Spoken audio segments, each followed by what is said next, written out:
அது என்னதான் நீங்க சுயமரியாதை திருமணம் அப்படின்னு ஒண்ணு அறிமுகப்படுத்தி பண்ணாலும் பெண் விடுதலை அப்படின்றது எந்த திருமணம் செய்து கொண்டாலும் நடக்கல.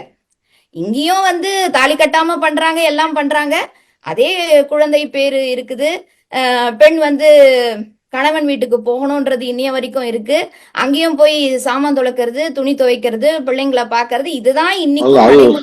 அந்த திருமண விஷயத்துல மந்திரம் சொல்றாங்கல்ல, ம் அது வந்து ஆபாசம் பாக்குறீங்களா? அது என்ன, அது ஒரு விமர்சனம் இருக்கு. அது அது வந்து அந்த திருமண மந்திரத்தை வந்து நீங்க எடுத்து பாத்தீங்கன்னா அது சொல்லக்கூடிய அந்த செய்தி, பெண் வந்து உனக்கு மனைவி ஆவதற்கு முன்னர் இவனுக்கு மனைவியாக இருந்தா அந்த கடவுள் பேரு இதெல்லாம் சொல்லிட்டு அதுக்கப்புறம் இந்த உனக்கு இப்ப வந்து அவ மனைவி ஆகிறா அப்படின்னு சொல்லக்கூடிய அந்த வரிசையில வரும். அதுதான் அங்க இழிவு அப்படின்றத வந்து பல மேடைகள்ல பெரியாரே எடுத்து காட்டி இருக்கிறாரு.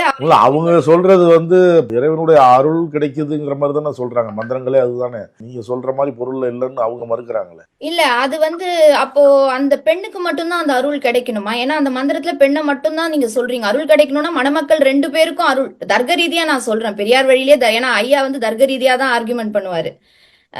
அருள் கிடைக்கணும்னா மணமக்களுக்கு அருள் கிடைக்கட்டும், நீங்க 2 பேரும் இவங்க வந்து உங்களை வாழ்த்துவாங்க, அவங்க இவங்களை வாழ்த்துவாங்கன்னு சொல்லிட்டு போக வேண்டியது. எதற்கு குறிப்பிட்டு பெண்ணை மட்டும் சொல்லிட்டு அது வந்து வாழ்த்துதல்னு ஏன் சொல்றீங்க? அது ஐயா பேசின காலத்திலே யாரும் அதுக்கு மறுப்பு சொல்லலையே. அவர் ஆதாரபூர்வமா எடுத்து இந்த மந்திரத்துல இப்படி இருக்கு, இதற்கு இதுதான் பொருள் அப்படின்னு சொல்லி இருக்கிறாருல.